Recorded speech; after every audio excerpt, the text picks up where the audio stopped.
everyone, I'm Alyssa. And I'm Brandon. And we're the Wagners.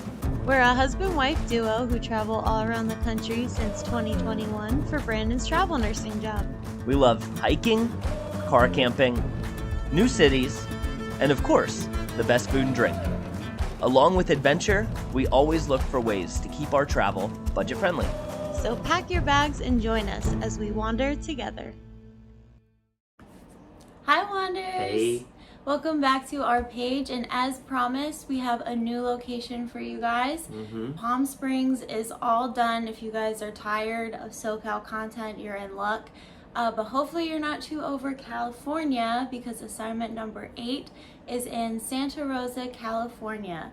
So we're in Sonoma County, we're in wine country out here, we have farms galore.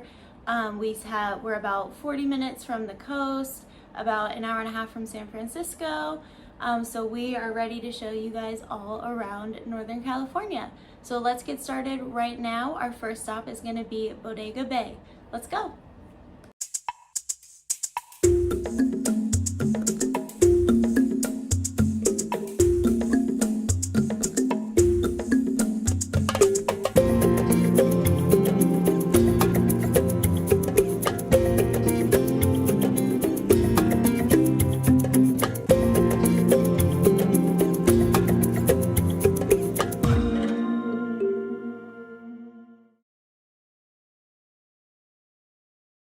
So welcome to Bodega Bay. Bodega Bay is off the Pacific coast and is only about half an hour from our home in Santa Rosa. So there are a few different areas in Bodega Bay, and we only encountered one that we needed to pay for. It was only about $7, but I think this is more of a campsite. And since we weren't camping this time because we were so close to home, we did pay to go into this area, but there's honestly not that much for you to do there if you're not camping. So we just kind of drove around and then continued on our way. So unless you're camping here, you can probably skip that. So we started there, but then after we decided there wasn't much to do, we headed into the harbor area. Our first official stop was for lunch. We had heard that there was a good place for chowder and bread, so we stopped at Spud Crab Company. Brandon got the clam chowder, and I don't know, maybe it's because it was a crab place, but I felt compelled to try the New York crab chowder. It was okay, but I probably just should have stuck with the classic New England clam. Anyway, after lunch, we walked around the harbor and the little boardwalk on the water. Then we got in the car and drove over to Bodega Head. This was definitely my favorite part of the day.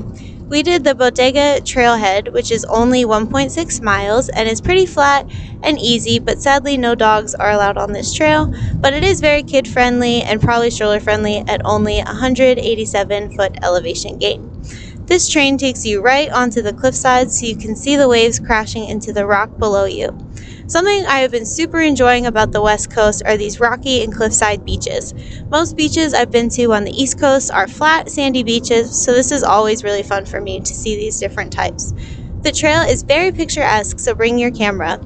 Even if you're not walking along the cliffside, the open grassy trail is totally clear of trees or other vegetation, so it's just the earth and sky, and it's a really cool view. If you continue down that trail, you'll eventually come to see the one side of the bay that almost touches the side you're on, making the bay of Bodega Bay.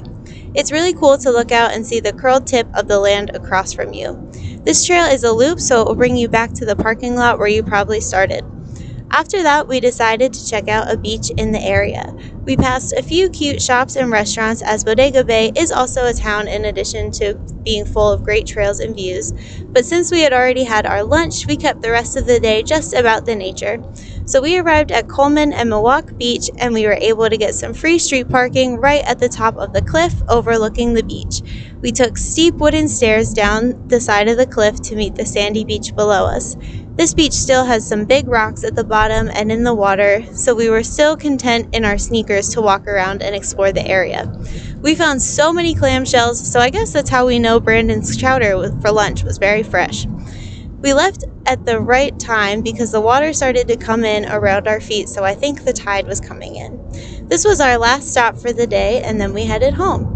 So the only thing we paid for today was access to that little campground so that you can probably skip, and our lunch. So not only was this day super fun, it was definitely affordable, making this a very good place for travel on a budget. We're really happy to live in such a gorgeous coastline, so close to our house. We always love being by the ocean, and this was such a great introduction to our new area. So, have you guys been to Bodega Bay before? What other areas should we check out while we're still living in this area?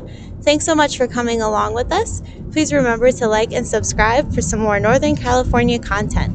We'll see you guys next week. Bye!